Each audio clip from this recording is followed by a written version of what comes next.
오늘 이 시간은 대구 골목길의 변화 발전과 그리고 그 이면에 나타나고 있는 문제들을 어떻게 잘 조화롭게 해결해서 상생하면서 대구를 전국 최고의 골목길로 만들어 나갈 것인가 하는 대안을 마련해보는 시간입니다.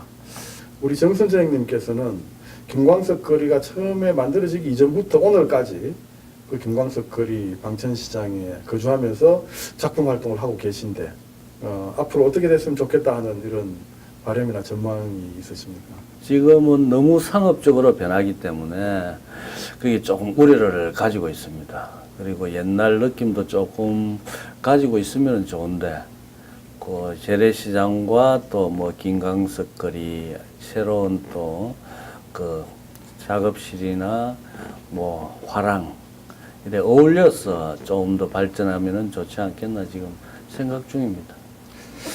김광석길 같은 경우는 처음에 이제 방천시장 이제 노후화된 시장을 살리기 위한 프로젝트에서 비롯됐다고 그렇게 들었는데 그 빈 점포가 한 10개 정도 있었는데 그 작가들을 거기서 이제 작업실로 마련해주고 거기서 활동을 하니까 사람들이 이제 그 시장에 대한 관심을 가지기 시작해가지고 그 벽면을 어떻게 이용을 하자 해가지고 스토리텔링을 만든 게 김광석 거리였습니다. 처음에는 김광석 거리도 아주 열악한 상황에서 그 벽화를 그리기 시작을 했는데 자, 그 뒤에 이제 조금 지원도 받고 그 거리를 이제 활성화되니까 많은 외지 사람들이 이제 찾아오게 됩니다. 김광석 거리는 이미 우리 대구의 대표적인 관광 명소가 되어 있다 이제 이렇게 봐야 되겠죠. 제가 4, 5년 전만 해도 손님들이 이렇게 외지에서 오시면 특히 서울에서 오신 분들은 김광석 거리를 꼭 모시고 갔거든요. 왜냐하면 그때 이제 선생님이 말씀하셨듯이 되게 벽화도 이제 막 그려지기 시작할 무렵이라서 너무 매력적으로 다가왔었어요. 근데 이제는 안 가거든요. 왜냐하면 이제 어디에도 있는 그런 거리처럼 느껴져서 사람들이 별로 이렇게 반응이 그렇게 좋지 않더라고요. 그러니까 김광석 거리만의 특색이 처음에 있었는데 점점 갈수록 매장도 그렇고 어떤 벽화도 그렇고 억지로 끼워 맞춘 듯한 느낌이 요즘에 드는 게 사실이거든요. 높아진 임대료를 감당하지 못해 원주민들이 쫓겨나는 현상을 젠트리피케이션, 전국적인 관광 명소로 자리 잡은 김광석 거리도 이미 대형 프랜차이즈가 점령했습니다.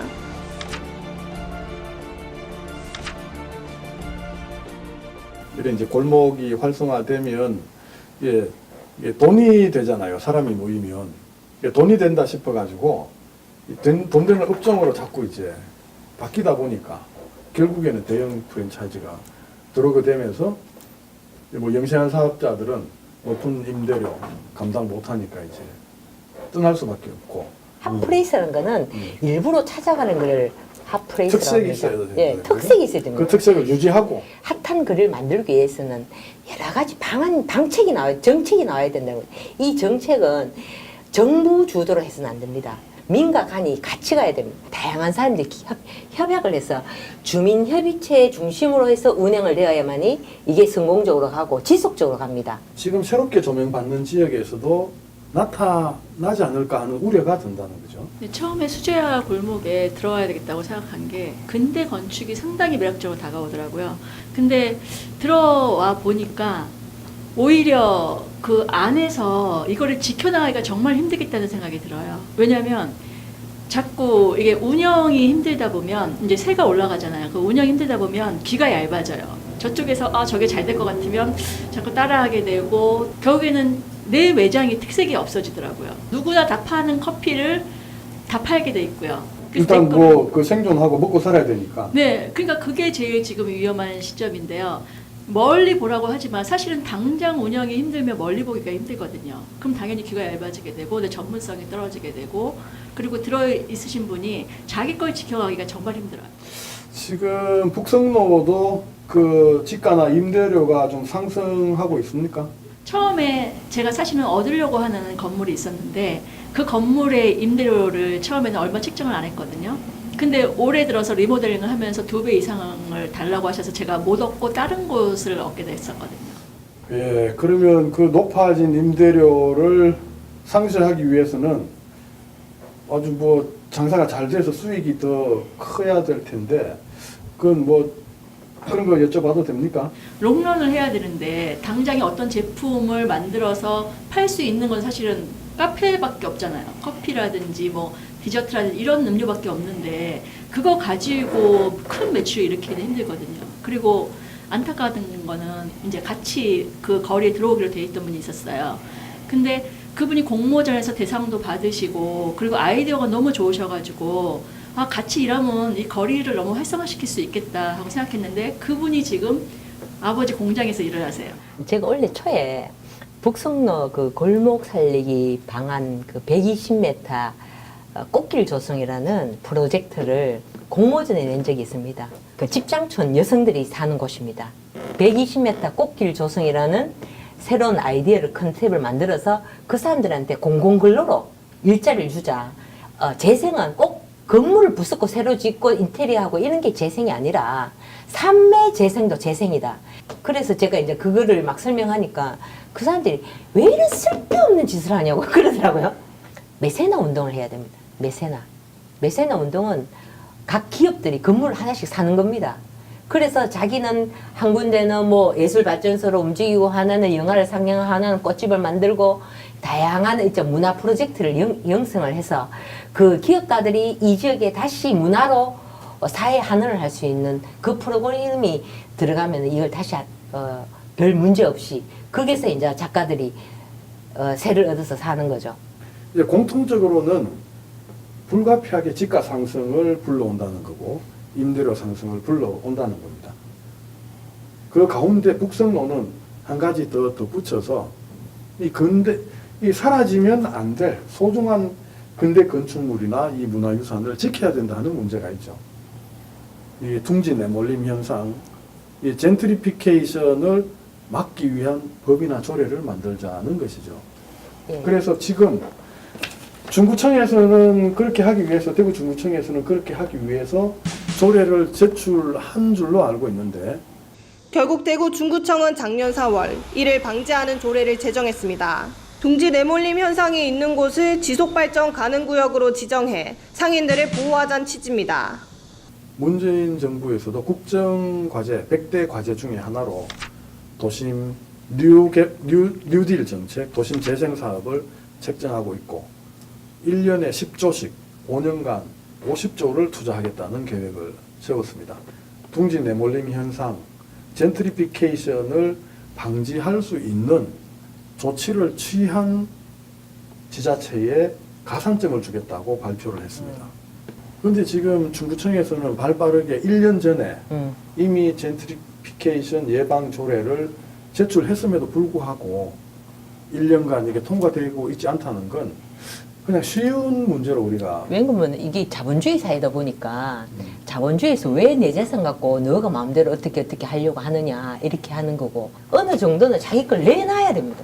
내놓지 않고 무조건 움켜쥐고 얻어가려고만 하고 있거든요. 그래서 정부들이 그걸 알아야 됩니다. 알고 그 사람들하고 같이 움직여야 됩니다. 예, 성동 같은 경우는 젠트리피케이션을 없애기 위해서 성동구청장이 정원호입니다. 그 사람이 자기 민선 6기를 오롯이 여기에 바쳤다 하거든요.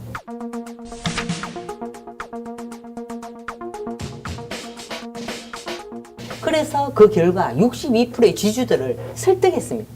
그 62%의 지주들이 그러면 올리지 않겠다. 그 대신에 너는 우리한테 뭐를 줄 것인가. 이렇게 협의를 했는 거죠. 또 이 구의 국회의원이 또 그 법을 갖다가 바꾸려고 지금 제정해 놓은 상태입니다. 그래서 아마 우리 대구에서 조례보다 그쪽의 법이 더 빨리 진행되지 않을까. 하지만 어떻게 보면 우리 대구 중구가 더 먼저 이 젠트리피케이션 예방 조례를 만들 수도 있었다. 이미 1년 전에 이 조례안을 만들어서 의회에 제출했는데 아직까지 통과되고 있지 못함으로 해서 1위 자리를 뺏긴 게 아니냐 그런 아쉬움도 좀 듭니다. 도쿄의 기치조지라는 시가 있는데 이건 정말 대단히 성공했습니다. 이게 만화산업을 끌어들이는 거야. 만화산업에서 거기서 만화산업의 본거지가 되고 있습니다. 작년에 2016년에 가장 살기 좋은 도시로 세계적으로 1등으로 꼽혔습니다. 그만큼 집값 상승이 없고요. 모든 상인과 민과 간이 다 함께해서 이제 이로 만들어낸 거고 여기에 그 지자체장이 이제 뭔가 돈을 벌 거를 만들어 놓은 거예요. 여러 가지 상업적인 전략을 확실하게 펼치고 이 방안을 만들어야 된다. 저는 그 대봉동 그 전체를 좀 더 크게 생각을 하고 김광석 거리만이 아니고 그 골목골목마다 어떤 특성을 가지고 화가의 거리라든가 시인의 거리 그래, 이런 특별구역을 식으로 정해야 되죠. 조금씩 만들어가면서 저쪽에서 또 대봉동 그 안쪽으로 일반 시민들이 이제 구경을 온다든가 외지 분들이 또 그걸 할 수 있는 거리를 지금 만들려고 그런 생각도 가지고 있고 좀 더 길게 보고 하면은 또 새로운 가능성이 열리지 않겠나 하는 그런 생각을 가지고 있습니다. 자꾸 이게 자본주의 사회에서 이렇게 하면 누구한테는 덕이 되고 이렇게 하면 해가 된다라는 생각을 버리셔야 됩니다. 모든 것은 상생입니다. 돈만 갖고 있는 사람이 오다 보면 아까 말했듯이 굉장히 재미가 없습니다. 재미가 없는 곳엔 사람이 오지 않습니다. 그러려면 반드시 조례는 좀 제정이 되어서 많은 사람들이 공유해서 있을 수 있도록 해야 되고요. 그렇게 하려면 적극성이 있어야 됩니다. 제가 보니까 적극성이 없는 것 같아요. 이 뭔가를 조례를 던졌으면요. 그거를 통과시키기 위해서 무단한 노력을 해야 됩니다. 그 노력을 어느 만큼 했는지 저는 다시 묻고 싶습니다. 먼저 떠나간 작가들은 뭐 불러올 수 있지만 지금 그곳에서 또 살고 있고 작업도 하고 갤러리를 운영하고 상인들과 지금 같이 있는 사람들이 그래도 많습니다. 이분들한테도 새로운 어떤 또 다시 기회를 준다든가 그곳에서 좀 더 또 오래 버틸 수 있는 그렇기는 이 조례를 그런 제정해갖고 걸 버틸 수 있도록 조금 기회를 줘야죠. 있어야 되는데 네.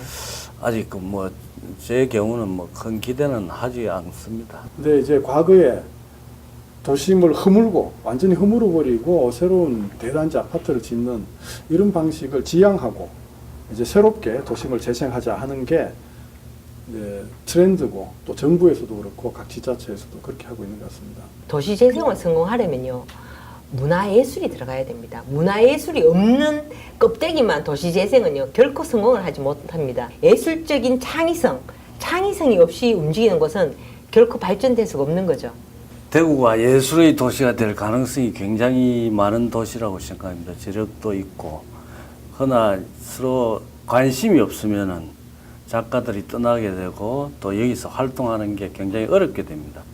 그러니까 서로 관심을 가지게 되고 또 제 같은 경우는 미술뿐만이 아니라 음악, 또 연극, 또 무용, 다른 부분도 같이 이렇게 상승할 수 있는 그런 기회를 자꾸 마련을 하고 또 거기에 대한 어떤 관에서의 어떤 지원도 좀 필요하지 않을까. 그리고 우리 시민들도 우리 주위에 예술가가 같이 있다는 걸 자랑으로 삼고 거기에 대한 관심을 더 가졌으면 좋겠습니다. 문재인 정부는 매년 10조씩 앞으로 5년간 50조를 이 사업에 투자하기로 했습니다.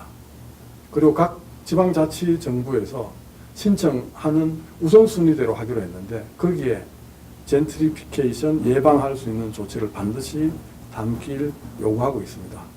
앞으로 우리 대구에서도 상생 발전할 수 있도록 지방자치단체 그리고 건물주, 세입자, 문화예술인, 지역주민 모두가 함께 대안을 마련해 나가야 될 시점인 것 같습니다. 앞으로 강성호의 야인청산 새로운 시대가 온다. 이 프로그램은 대구 시민과 경북 도민과 대한민국 모든 인터넷 유저들과 함께 새로운 세상을 만들어 가도록 하겠습니다. 다음 기회 되면 또 모시고 좋은 말씀 듣도록 하겠습니다. 고맙습니다. 네, 양마TV 화이팅! 화이팅!